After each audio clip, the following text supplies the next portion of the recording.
alunos, sejam muito bem-vindos à nossa aula. Temos novidade. Essa aula vocês ainda não assistiram. Sabe qual é o tema?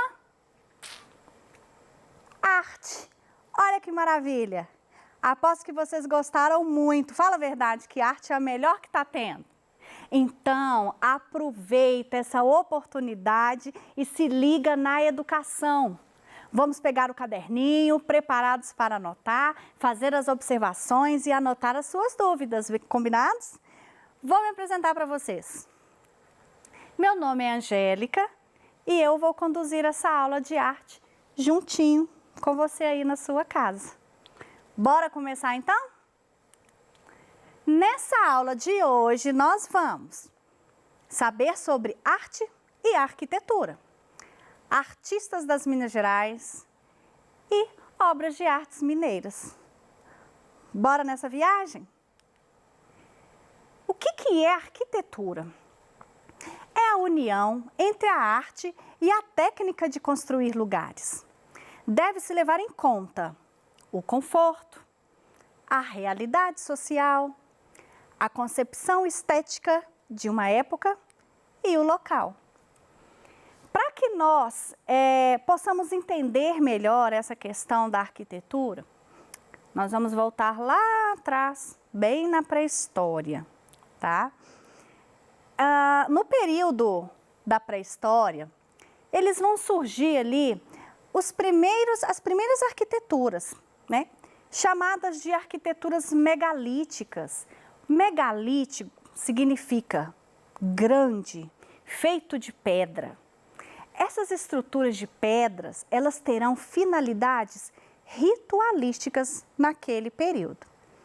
Então, claramente, nesse período não estava se pensando em conforto, certo? Ela tinha essa finalidade ritualística mesmo. Já na arquitetura egípcia, não poderia deixar de mencionar as famosas pirâmides. Essas pirâmides, vocês por acaso já pararam para pensar para que ela serve? Seria uma casa e tanto, né? Vocês têm noção da altura de uma pirâmide? É de aproximadamente 140 metros de altura. Isso equivale a mais ou menos um prédio de 40 andares. Ela toda feita em pedra. Cada pedra pesando 2,5 toneladas. Quem será que construiu essas pirâmides? E com qual objetivo? As pirâmides, elas foram construídas para abrigar o corpo do faraó e os seus bens preciosos. Ai, ai.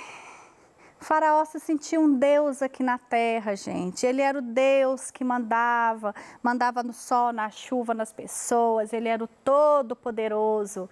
Era a crença dele naquela época, né? E ele precisava se resguardar, por quê?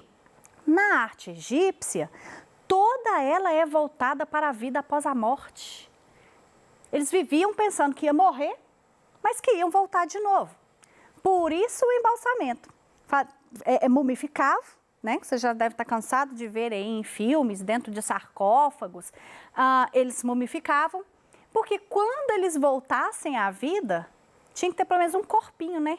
Esperando por ele aqui. Então, a pirâmide, na verdade, ela é um grande túmulo.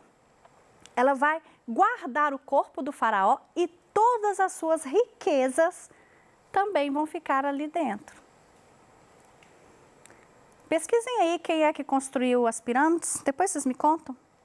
Eu tenho muita curiosidade sobre isso. Vocês vão achar cada história. Vamos lá. E na Idade Média? Idade Média é um período também que eu gosto muito. O que acontece nesse período da Idade Média?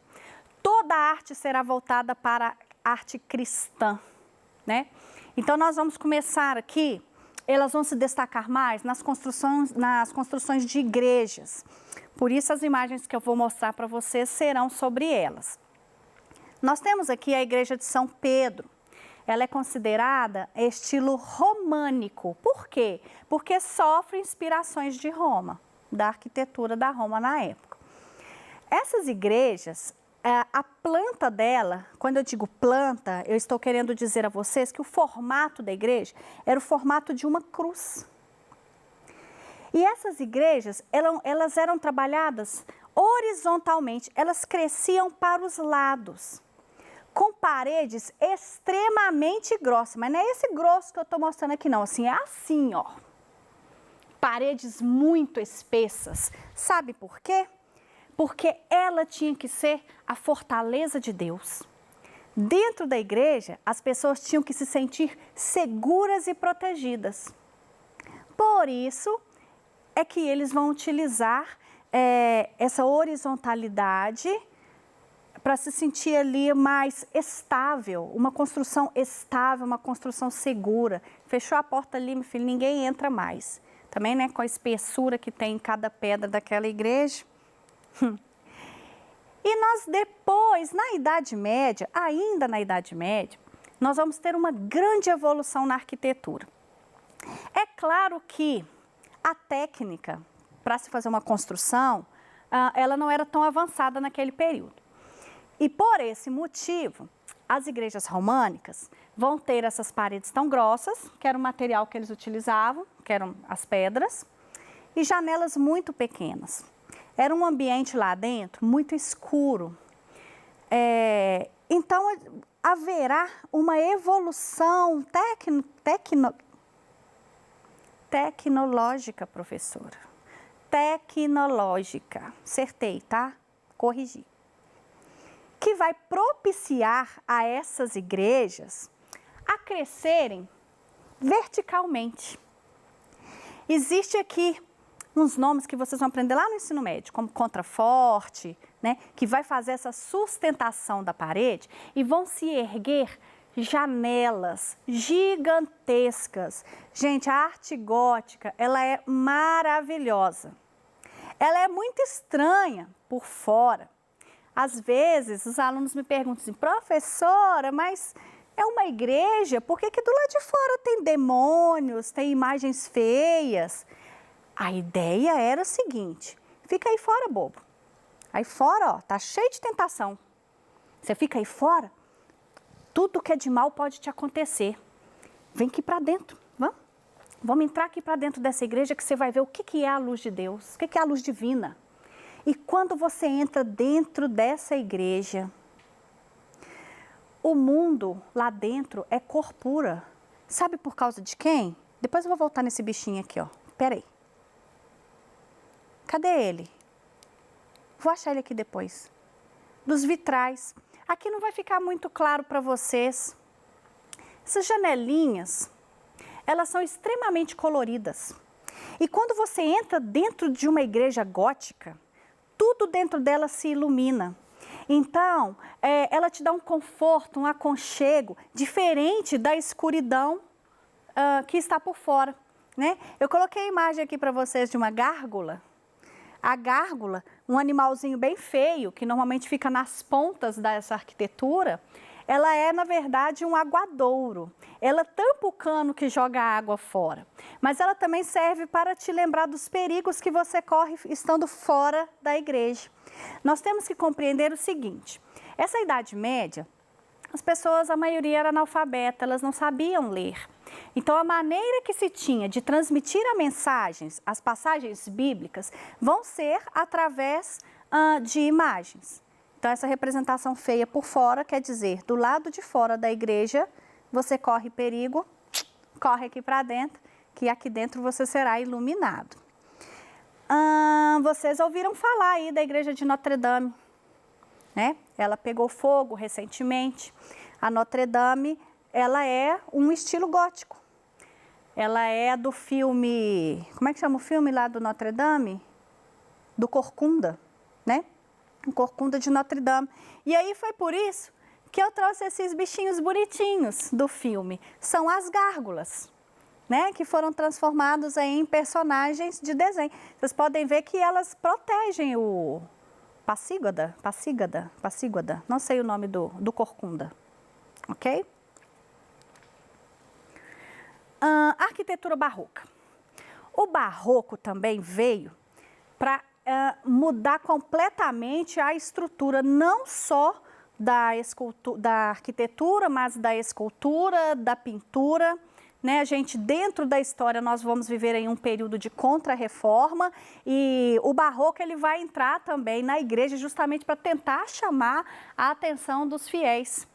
Ela é uma arte extremamente rica, extremamente trabalhada. É uma loucura entrar dentro de uma legítima igreja barroca.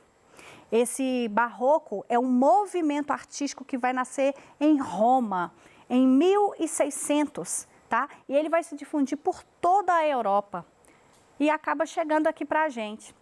Nós temos igrejas barrocas em Ouro Preto, espalhadas aí pelas cidades históricas, nós ainda vamos ver sobre isso. Aqui é a Basílica de São Pedro. Ela aparentemente por fora, ela não tem grandes movimentações dentro, por fora não, mas por dentro, sabe aqueles rococós? Todos dourados, com bastante folha de ouro, bastante anjos, bastante folhagens. A gente fala que é uma arquitetura até assim exagerada, de tantos detalhes. E nas casas, nas residências, vão aparecer os jardins. O jardim veio desse período aí, do período barroco. Né? Aquela ideia de plantar um jardim à frente da casa, colocar uma fonte, né, com água, vai vir aqui dessa origem da arte barroca. Arquitetura moderna. Aí mudou foi tudo. Nós temos que pensar que na arte é assim. Uma coisa quer mudar a outra, porque nada pode ficar do jeito que está. Afinal, a arte é para criar, né? Se é para criar, a gente tem que modificar. Então, se o barroco era extravagante, cheio de detalhes, o moderno vem e acaba com isso. Quanto menos, melhor. Simples assim. Então, o que vai acontecer? Ele vai utilizar figuras geométricas, a questão mais planificada, mais simplificada, mas não menos requintada, tá? As obras serão uma construção aparentemente mais simples. A gente tem um marco inicial desse movimento na arquitetura, que foi a escola de Bauhaus, que fica na Alemanha. A escola de Bauhaus, ela foi a primeira escola de design, né? Essa escola, ela vai ensinar de tudo que esteja ligado à arte moderna. A música, a dança, o teatro, a própria pintura e também sobre arquitetura. Nós teremos nessa escola docentes, por exemplo, como Kandinsky. Alguém já ouviu falar em Kandinsky? Tem que ter ouvido falar, gente. Kandinsky é o pai do abstracionismo. Sabe o que é abstrato? Aquela pintura que utiliza de formas, cores, figuras geométricas, apenas isso, nada figurativo? Pois é, Kandinsky fez parte dessa escola de Bauhaus, né, nesse período, e essa escola, ela serviu para dar um pontapé ali para que as pessoas que estivessem envolvidas com a arte moderna pudessem desenvolver os seus trabalhos. Enquanto isso, aqui no Brasil, o desenvolvimento da arquitetura não foi diferente dos outros lugares. As primeiras construções que se tem notícia são das ocas dos índios, né? Nossa terra era habitada pelos índios. Então, nós vamos encontrar aí as ocas, enfim, as aldeias. E hoje encontramos no país construção de todo tipo de influência. Brasil, né, gente? Graças a Deus, o Brasil é híbrido. É uma mistura boa de tudo quanto é coisa boa. Então, tudo que acontecia na Europa, mais cedo ou mais tarde, acabava chegando aqui no Brasil. Então, nós teremos hoje construções neogóticas, construções barrocas, construções modernas, uma infinidade, certo? E eu trouxe aqui para vocês uma arquiteta chamada Lina Bobardi, a chilena, né? Ela projetou o MASP, que é o Museu de Arte de São Paulo. O MASP é uma obra incrível. Ela foi a primeira obra na época a ter o maior vão livre. A estrutura que ela fez para o MASP, ela é suspensa, né? É uma área gigantesca e abaixo é uma área toda livre, onde as pessoas podem manifestar ali a sua arte, fazer reuniões políticas, fazer encontros. É uma obra espetacular, mas sabe o que é mais espetacular? Espera aí, a nossa semelhança. Fala a verdade, é igualzinho. Só não me tornei arquiteta. Mas tudo bem, quem sabe, né? Mais à frente eu me arrisco aí. E nós vamos ter um grande nome na arquitetura brasileira, Oscar Niemeyer. Gente, esse é o cara, tá? Para vocês terem ideia, não, vou contar com quantos anos ele faleceu. 105. Faleceu em 2012, 105 anos de idade. E eu sei o segredo. Vou contar para vocês. Vocês querem viver até 105 anos? Que eu vou até 125. Tranquilo. 105 anos. Faz arte. Arte é vida. Quem pratica arte, quem vive da arte, vive mais, gente. Garanto para vocês. E assim foi um exemplo. Oscar Niemeyer, ele é reconhecido por suas obras modernas, sinuosas. Conhecem a Igrejinha da Pampulha? E aí a gente pensa, como é possível fazer algo tão sinuoso? Concreto armado, que foi uma grande evolução também em termos na arquitetura, que são barras de aço. E as barras de aço são maleáveis, então por isso ele consegue fazer essas estruturas abauladas, tá? Alguns exemplos aí de construções de Oscar Niemeyer, projetos. Quem não lembra? Quem não lembra? Passarela do Samba, a gente sempre vê nele no carnaval. O conjunto arquitetônico da Pampulha, observe que sempre vão haver essa questão aí das curvas aparecendo nas obras dele. A nosso centro administrativo aí de Minas Gerais, que beleza, né? E uma curiosidade, vocês sabiam que Aleijadinho, além de escultor, ele também era arquiteto? Pois é, foi ele quem projetou a igreja de São Francisco de Assis. Ele fez o projeto, essa obra foi realizada, ele teve participação nessa obra, tá?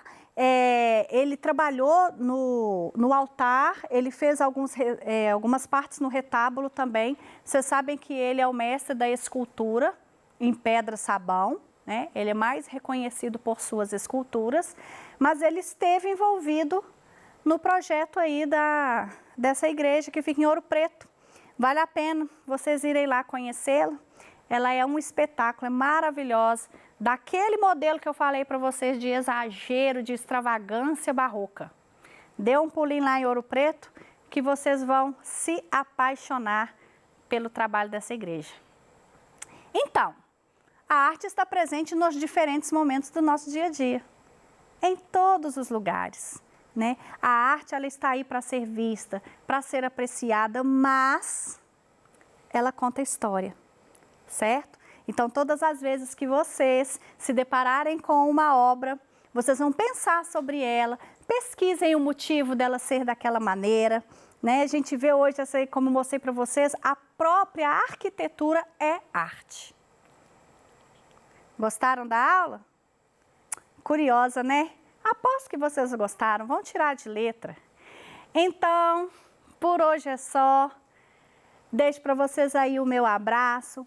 Estude em casa, pegue o PET, tá tudo lá direitinho para vocês fazerem uma revisão, fazer as atividades com muito carinho, porque eu preparei a aula para vocês com muito carinho também, tá bom? Grande beijo no coração de vocês, gente. Tchau, até a próxima!